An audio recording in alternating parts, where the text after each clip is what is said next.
Aujourd'hui, pour parler industrie pharmaceutique, Big Pharma, on reçoit Jean-Louis Peyrin, qui est délégué syndical national de Sanofi et qui travaille à Sisteron. Alors Jean-Louis, tu es membre du Parlement de l'Union populaire, tu es également président du comité de soutien de l'Union populaire 04 à la candidature de Jean-Luc Mélenchon pour 2022. Est-ce que tu peux nous parler un petit peu de l'industrie pharmaceutique en France et en particulier dans ton entreprise? Alors, l'industrie pharmaceutique en France, c'est beaucoup de chiffres, beaucoup de zéros pour en arriver à des milliards, hein. C'est par exemple 26 milliards de médicaments remboursés par la sécurité sociale. C'est aussi 100 000 emplois, l'industrie pharmaceutique, et c'est 62 milliards de chiffre d'affaires. Et pour 50% de ces 62 milliards, c'est de l'exportation. Alors pour le grand public, Sanofi, c'est un fleuron de l'industrie pharmaceutique française et européenne. Et pourtant, dans la lutte contre le Covid-19, c'est le grand absent mondial. Pas de vaccin, pas de traitement. Comment on peut expliquer ça? Bah, Sanofi, alors c'est beaucoup de chiffre d'affaires, hein. C'est pour l'exercice 2021, c'est plus de 37 milliards de chiffre d'affaires.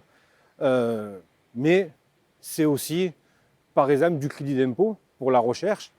Sanofi, sur les 10 dernières années, a touché à un crédit d'impôt recherche et compétitivité emploi plus de 1,5 milliard. Dans le même temps, ces milliards donnés pour que Sanofi investisse dans sa recherche, dans le même temps, sur la même période de 10 ans, Sanofi a réduit de quasiment 50% ses effectifs en R&D, a réduit son empreinte industrielle de 13 sites sur la période de 10 ans. Donc vous comprenez bien que quand vous donnez autant d'argent aux actionnaires, ben, finalement, vous ne pouvez pas investir correctement. Et effectivement, à force de faire des plans d'économie sur plan d'économie, ben, on finit par être à la traîne. Alors tu parles de 35 milliards de dividendes versés sur 10 ans. Est-ce qu'on peut mettre ça en parallèle avec ce que tout le monde appelle le trou de la Sécu, les 50 milliards d'euros de soi-disant déficit de la sécurité sociale? Ben, oui, effectivement, on peut le mettre en parallèle, hein.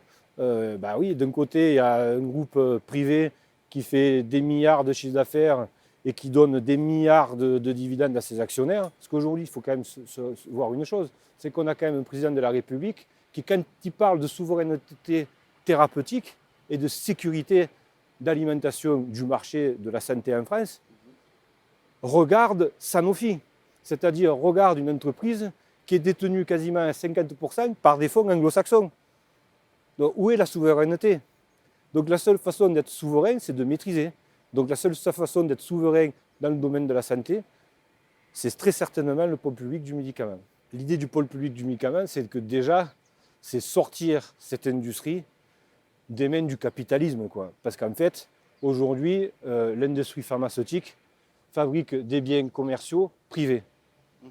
On connaît tous la licence, d'ailleurs on n'en a jamais autant parlé que sur le vaccin contre la Covid. Donc déjà, l'idée, c'est de sortir cette industrie de ces griffes-là. Ensuite, c'est d'avoir une industrie qui soit gouvernée par des intérêts, on va dire, humains et pour un bien commun, et non pas pour des intérêts privés et pour un bien qui est aussi très individuel. Et ça veut dire aussi disposer d'un outil de planification pour organiser la réponse à la fois aux pandémies et puis aux besoins quotidiens des Français en termes de santé. Alors il y a l'idée de, comme tu dis, planification, de la logistique aussi, parce que la logistique, normalement, un état de savoir-faire, hein. Mais ça va encore plus loin. Ça va encore plus loin parce qu'on peut même imaginer que ça puisse être aussi un outil pour arriver à faire baisser les prix des médicaments, et même des prix des médicaments qui ne seraient pas créés par ce pôle public.